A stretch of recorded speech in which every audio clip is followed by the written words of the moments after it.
Quizás sea bueno volver a contextualizar o a intentar contextualizar el sentido de todo esto que estamos estudiando, el análisis esotérico, teosófico de la enseñanza de Krishnamurti.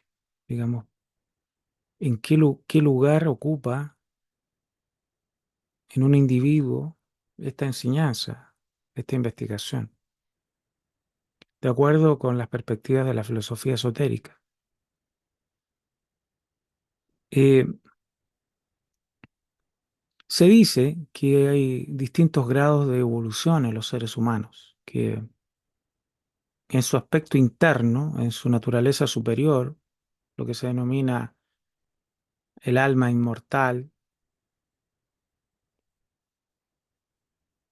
hay diversos grados de desarrollo, de evolución de acuerdo con su ciclo evolutivo. Se dice que hay almas jóvenes, almas un poco más maduras y almas maduras, realmente maduras espiritualmente. O almas viejas, o sea, ya almas que han pasado por muchas experiencias, se han desarrollado. No estamos hablando de la personalidad que la acompaña en una vida particular, en una encarnación particular, sino el ser interno, ese que no conocemos en general. Bueno, para una alma joven, espiritualmente hablando, no físicamente hablando, y estas cosas espirituales no tienen ningún sentido y no tienen por qué tenerlo, digamos, porque su vida prácticamente son sus deseos personales en el mundo físico, digamos, por decirlo así. En la vida, en la vida mundana, busca satisfacer sus deseos a toda costa. Y esa es su evolución, ese es su desarrollo. Es como un niño que siempre quiere salirse con la suya, que siempre quiere jugar, hacer lo que él quiere y trata de, por todos los medios posibles, que los adultos le satisfagan sus deseos. Bueno, un ser joven espiritualmente no va a tener otra perspectiva que sus deseos personales, de la consecución de sus deseos personales, y va a sufrir o se va a deprimir por eso. Yo diría que la mayoría de nosotros somos, en ese sentido, muy infantiles, por decirlo así. Nos deprimimos, nos enojamos, nos alteramos por cuando nuestros deseos son contrariados, cuando no podemos realizar nuestros deseos, estamos bastante mal emocionalmente. Pero ahora estamos hablando del alma. Por supuesto que un alma joven va a dar la personalidad, que es su expresión en los planos inferiores, va a ser también una personalidad infantil, digamos. Y no va a escatimar en lograr sus propios deseos, incluso perjudicando a otros. Un alma más madura va a tratar de realizar sus deseos sin dañar a otros. O sea, como va a tratar de comportarse de manera más civilizada en el mundo, eh, pero genuinamente no va a querer herir a otros o dañar a otros, genuinamente, no por un formalismo social, no por no ir a la cárcel o porque no lo pillen, sino que porque ha entendido evolutivamente que hacer lo correcto es mejor, que hay principios, digamos, hay en él una nobleza de espíritu que lo inclina a hacer lo correcto porque ha madurado, ha sufrido mucho en la experiencia evolutiva y ha madurado y esos frutos han madurado en lo profundo de su ser interno, digamos.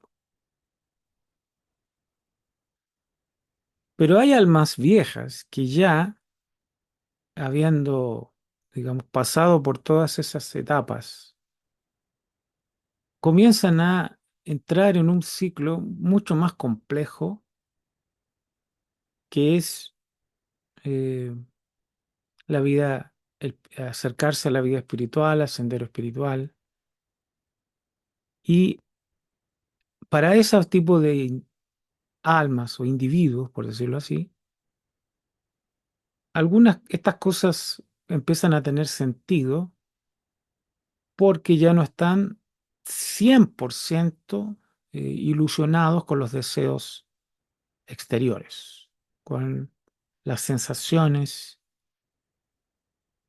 y deseos y los atractivos o realizaciones del mundo, mundanas, ¿cierto? Como el dinero, el poder, la sensualidad, todo lo que tiene que ver con el engrandecimiento del yo personal,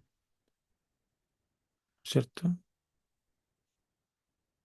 Entonces, esos individuos están en un ciclo donde se están, por decirlo así, desilusionando, vamos a ponerlo en esos términos, desilusionando, o sea, sacándose ilusiones, porque los deseos, los pensamientos y deseos personales son como hechizos que nosotros tenemos.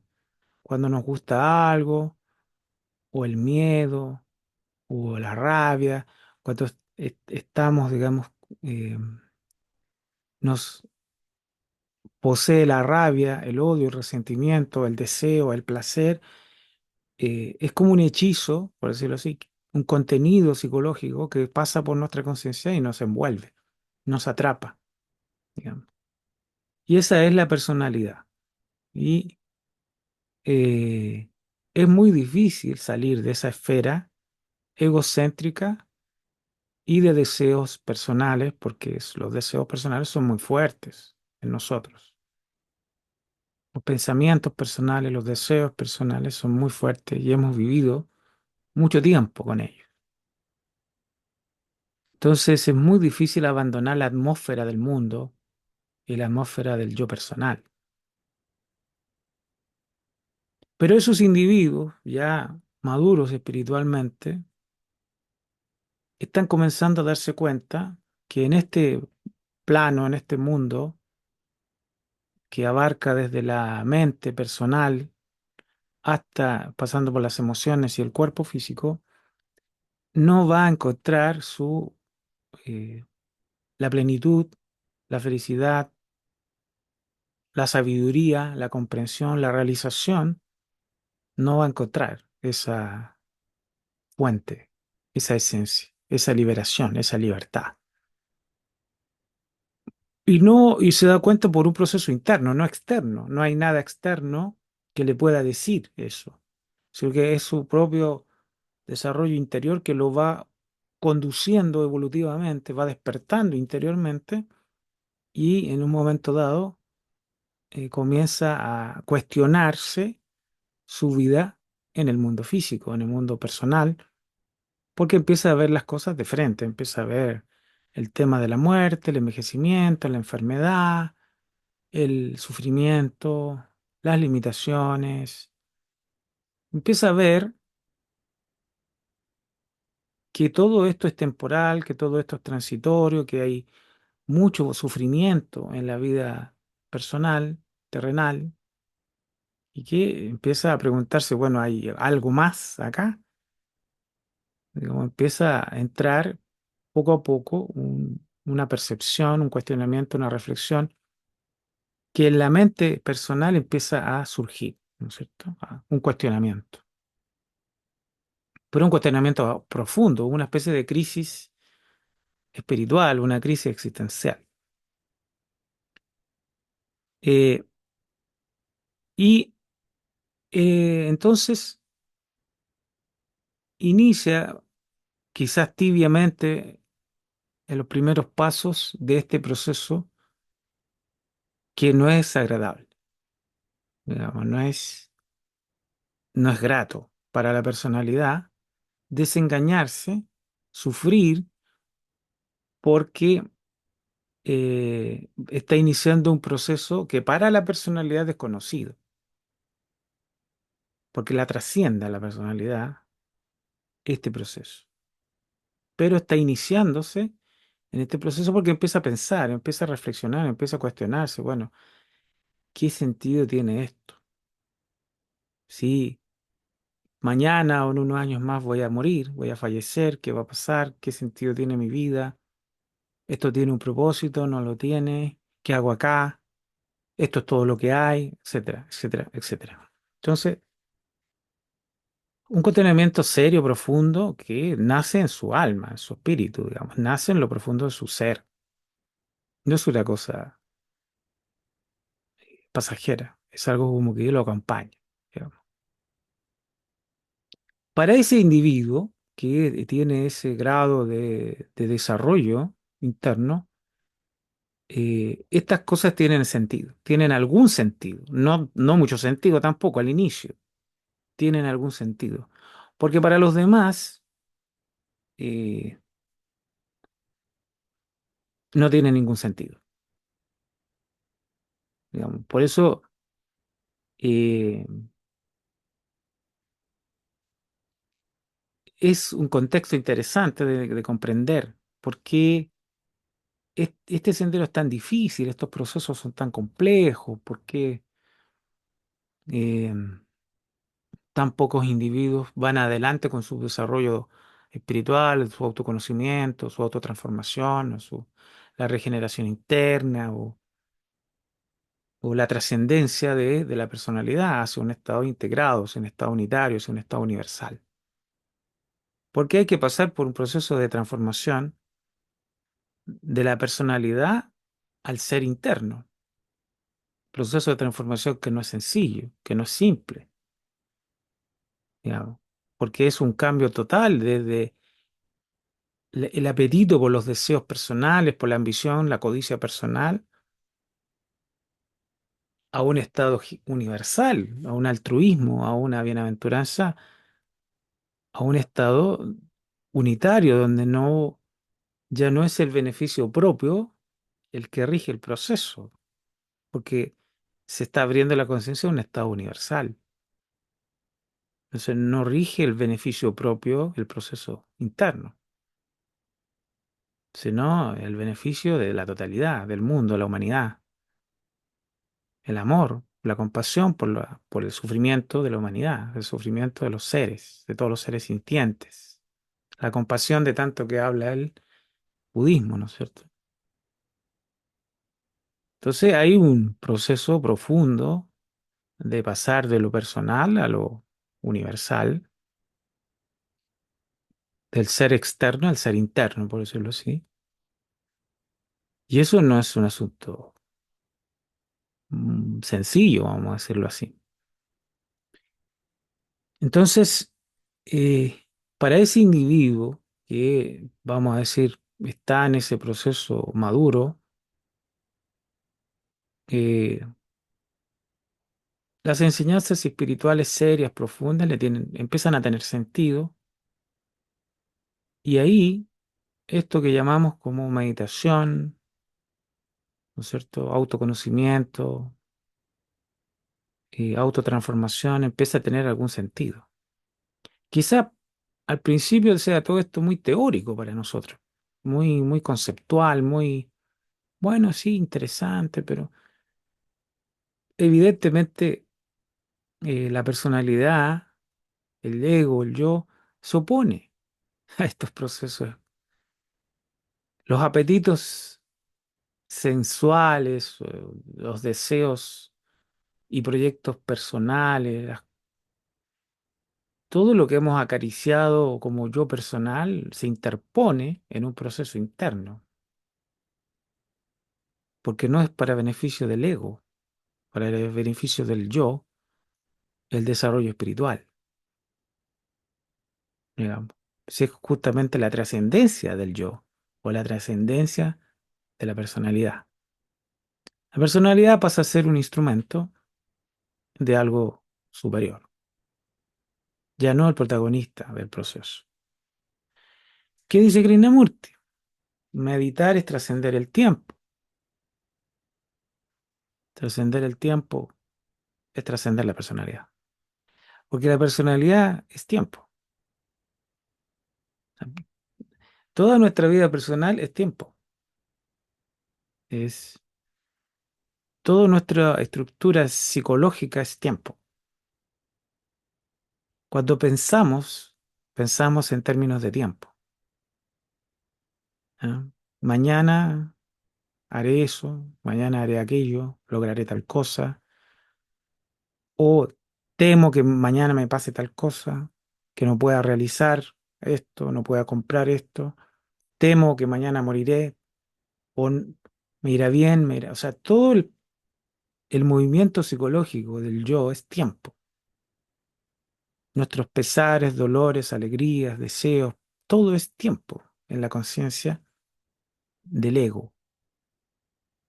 ¿Ya? En ese sentido, el del devenir del ser, del yo, del ser externo, del devenir de pensar en términos de logro y de tiempo, es el tiempo psicológico que llamaba Krishnamurti, el devenir. Por lo tanto, trascender el tiempo es trascender el yo, trascender el ego, porque en la esfera de la meditación no hay tiempo. No hay un ego o un yo alcanzando algo, sino que la expresión de lo divino, de lo superior, que ya no está autocentrado, no está girando en torno de su interés propio, de sus cosas pequeñas que frecuentemente uno tiene, ¿no es cierto? Entonces meditar es trascender el yo, trascender el tiempo, trascender el pasado, todo el movimiento del pasado que se proyecta al futuro. ¿Mm? Es, por decirlo así, la entrada de un estado universal de la conciencia en el ser, ¿no? Un principio superior de la conciencia entra al ser, donde ya no hay tiempo. Vamos a leer el pensamiento, que es súper interesante. Dice, meditar es trascender el tiempo. El tiempo es la distancia que cubre el pensamiento en la consecución de sus metas, ¿cierto? Es toda la actividad del yo. ¿Ah?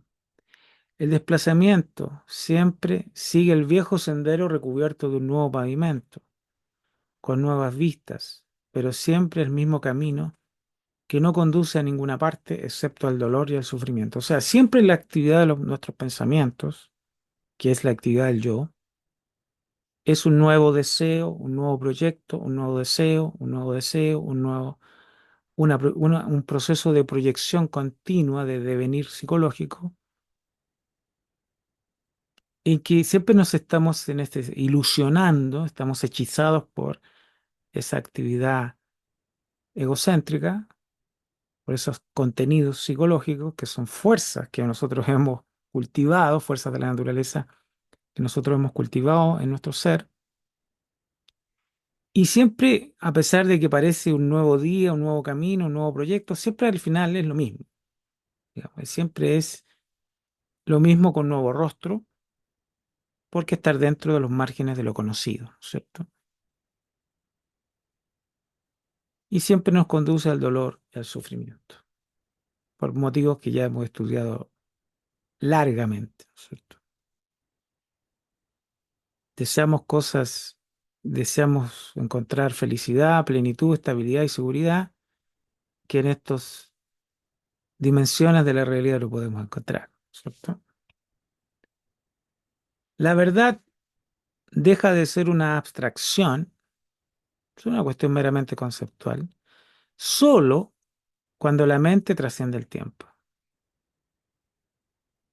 O sea, mientras no dejemos la esfera del yo, mientras no se termine la actividad egoísta o egocéntrica, no podamos comprenderla, todo ese movimiento temporal, no lo podamos comprender y descartar, Siempre las cosas conceptuales, filosóficas van a ser eso, ideas, conceptos, no van a ser más que letra muerta, vamos a decirlo bíblicamente. Letra muerta porque no hemos dejado la esfera del yo y nuestros intereses personales. ¿M? Entonces la dicha no es una idea derivada del placer, sino una realidad no verbal. O sea, existe la dicha, existe la plenitud, la felicidad, pero cuando hay fuera de la actividad del yo, fuera de la actividad del tiempo, fuera de la proyección de la memoria, ¿cierto? Ahí hay dicha. Hay una realidad no conceptual, no verbal. Nosotros estamos en las palabras, los conceptos en general, ¿no?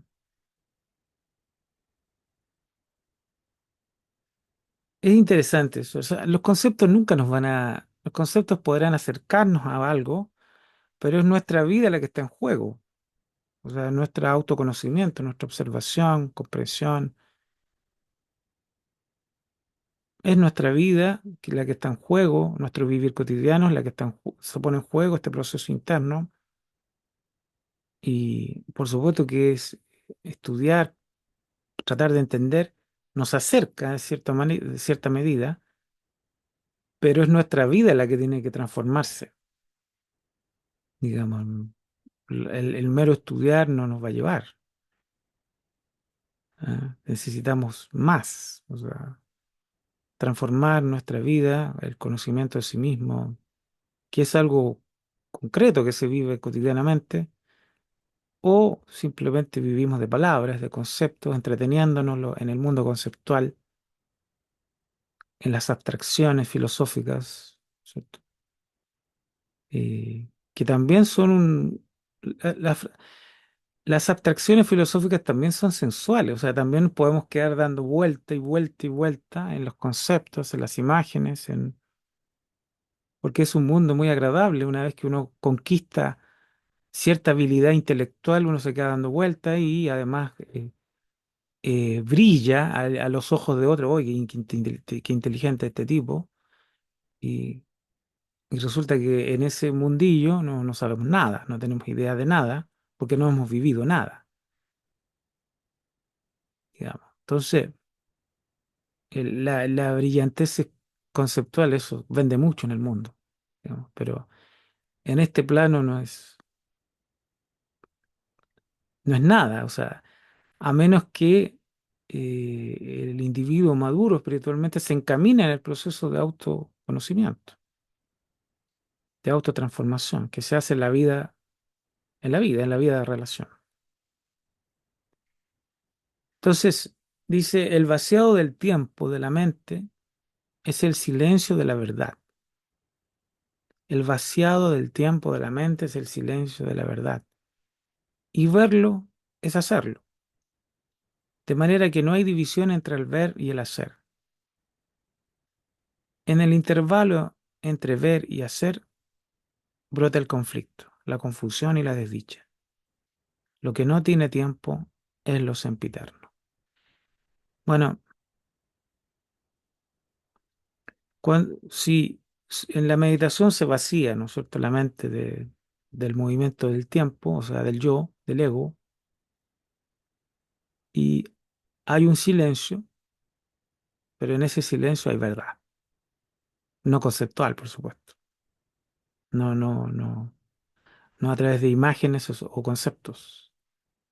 Es la voz del silencio, ¿no es cierto?, que se transmite en el silencio, no es intelectual o conceptual. Y dice, y verlo es hacerlo. O sea, ¿qué quiere decir? Que cuando hay percepción real o discernimiento, la acción y el ver y el discernimiento son uno solo. O sea, el ver es actuar inmediatamente en la vida. ¿Qué es la acción recta, la acción correcta? No hay un intervalo de tiempo entre el ver y el hacer, ¿ah? Porque no hay tiempo. Y ese estado es un estado intemporal. No hay tiempo, es una eterna hora. como no hay intervalo, entonces ver es actuar inmediatamente. Entonces no se entra en el campo del tiempo. En el intervalo entre ver y hacer brota el conflicto, la confusión y la desdicha. Bueno, esa es nuestra vida. No hay percepción directa, entonces entra todo el campo del pasado a actuar. O sea, es las reacciones de nuestro pasado, nuestro condicionamiento, nuestros apegos, temores, etcétera, etcétera, etcétera. Entran a responder a la vida, así actuamos nuestra relación interpersonal, etcétera, desde el pasado, desde todos esos condicionamientos, entonces entra el conflicto, la confusión y la desdicha, ¿no? El sufrimiento psicológico. ¿No? Entonces, y al final dice, lo que no tiene tiempo es lo sempiterno. Bueno, sempiterno, lo eterno, lo sin tiempo. Pero todo esto que estamos estudiando implica un proceso interior de autotransformación entre lo personal y principios de nuestra naturaleza universal. Principios espirituales que son los tres principios superiores que se estudian en la filosofía esotérica. ¿Mm? Entonces, eh, no es un asunto sencillo. Por eso que estamos tratando en este estudio de contextualizar esto, porque por eso que no es tan fácil. Ustedes pueden ver lo aferrados que estamos al mundo externo, a nuestros propios deseos y expectativas personales, a nuestros temores profundos, a nuestros deseos profundos, lo aferrados que estamos al mundo. Eso muestra que nuestro proceso interior, digamos, no se ha todavía iniciado. Porque un individuo está más en los planos superiores que los inferiores, por decirlo así, o su centro de conciencia está gravitando a su naturaleza superior más que la inferior, ya no se ocupa, ya no se sufre por los problemas externos, porque los comprende de una manera completamente diferente. O sea, comprende que el mundo es un estado temporal, transitorio, etcétera, etcétera, etcétera, y que tiene la función de la evolución, del aprendizaje eh, interno. O sea, desde esta perspectiva filosófica, toda nuestra actividad en el mundo es un proceso de evolución, es un proceso de despertar interno, de aprendizaje espiritual, y que tiene ese objetivo, porque aunque se demora millones de años en realizarse, tiene una perspectiva diferente de la vida. O sea, todo lo que nosotros estamos experimentando tendría eventualmente ese sentido, al menos para la filosofía esotérica, tiene ese significado profundo de evolucionar, evolucionar, desarrollarse, desenvolverse hacia un estado superior. Pero hay que pasar por esos estados intermedios que estamos viviendo en el mundo, en la humanidad, sufriendo. Porque, eh, porque sufrimos porque cada uno de nosotros busca su propio beneficio, no comprendemos que vivimos en una comunidad, en una sociedad, que en este plano externo somos interdependientes, que dependemos unos de otros para el bienestar en este plano. Tenemos que actuar de cierta manera para que todo funcione mejor y estemos todos mejor, pero como cada uno de nosotros actúa de manera egocéntrica y sectaria y tribal, etcétera, etcétera, etcétera, y somos muy susceptibles de la corrupción, del engaño, etcétera, etcétera, etcétera. Entonces hay mucho sufrimiento. Eventualmente la humanidad, como humanidad maduremos espiritualmente, todos esos problemas se van a solucionar, ¿no? por, por acción de la evolución, del desarrollo, de la madurez. Pero es interno ese desarrollo, ¿no? Es un despertar interior en la etapa superior de este proceso es un proceso interno, ya no es tanto externo, sino más bien interno. Entonces, cuando Krishnamurti dice acá, meditar es trascender el tiempo, tiene muchas implicaciones, muchísimas implicaciones, tremendas implicaciones, porque implica pasar de una esfera de evolución personal, en la cual la mayoría estamos, digamos, de alguna manera sufriendo, a otra esfera intemporal, donde la actividad egocéntrica no existe, donde no hay procesos temporales o devenir psicológico separados y divisivos, separativos. Entonces eso implica una transformación, un cambio radical en nuestro ser, en nuestra mente, que el centro de la conciencia de alguna manera gravita de un estado particular a un estado universal, superior. Entonces ese proceso, muchas veces Krishnamurti decía que se efectúa a través del descontento, decía Krishnamurti, el descontento, porque hay un cambio profundo que genera descontento, digamos. Y, pero yo creo que ese es tema de otro podcast, el descontento. El descontento que está en muchas enseñanzas, como por ejemplo la enseñanza cristiana, la noche oscura del alma, ¿no es cierto? El descontento profundo del cambio de la conciencia, de un estado a otro estado. Krishnamurti habló mucho también del descontento. Y de hecho decía que había que abrirle las puertas al descontento, porque implica que hay un proceso de transformación interior. Bueno, tema interesante, pero eh, muy difícil y complejo entender esto si no se tiene un contexto, digamos. Entonces, eh, y por eso que esto es tan, digamos, no es, este tipo de cosas no son muy populares y además tampoco entre los que nos interesa leer estas cosas, tampoco es un asunto realizable así como así, que el que lo lee lo hace y lo realiza. No, o sea, de hecho no funciona así. Porque esa transición, esa transformación de lo externo a lo interno, del tiempo a lo intemporal, es es el descontento profundo, el cambio, esa transición que implica, ¿no es cierto?, madurar espiritualmente, responsabilizarse de uno mismo, de su conocimiento propio y de pasar por todas las fases de ese proceso de cambio interno. Entonces eso requiere una madurez interior que aparenta ser escasa. Eh, no parece en estos tiempos algo muy abundante. Aparentemente es algo que sería meridianamente escaso, digamos, este proceso.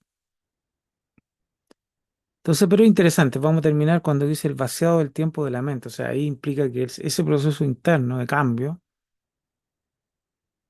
de discernimiento también, porque cuando un individuo, por ejemplo, se da cuenta intuitivamente que o se abre su entendimiento superior,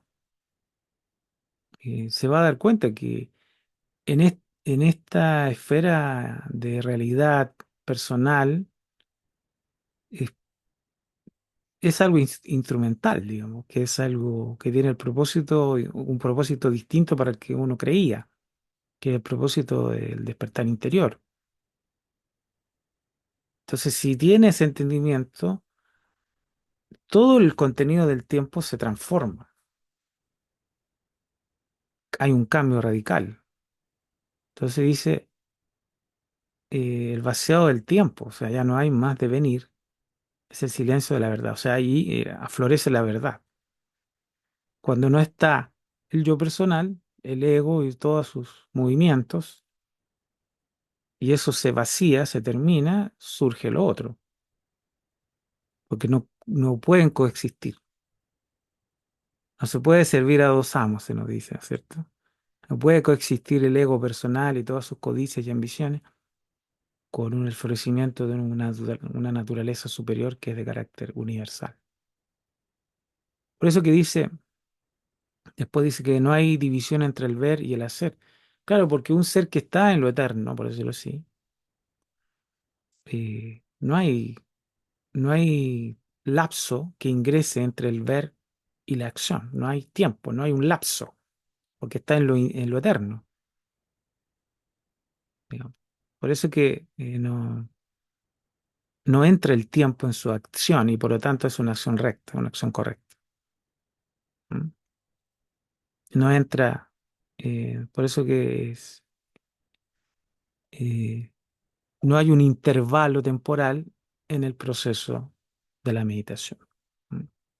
En esa esfera, ese estado del ser o de la conciencia de alguna manera, de la cual está hablando Krishnamurti, que es un estado sumamente elevado, ¿no es cierto? Que es donde ya no hay actividad personal. Bueno, les mando un abrazo, espero que estén muy bien. Si se dan las condiciones, nos encontramos en el próximo podcast y bueno, muchas gracias por la paciencia.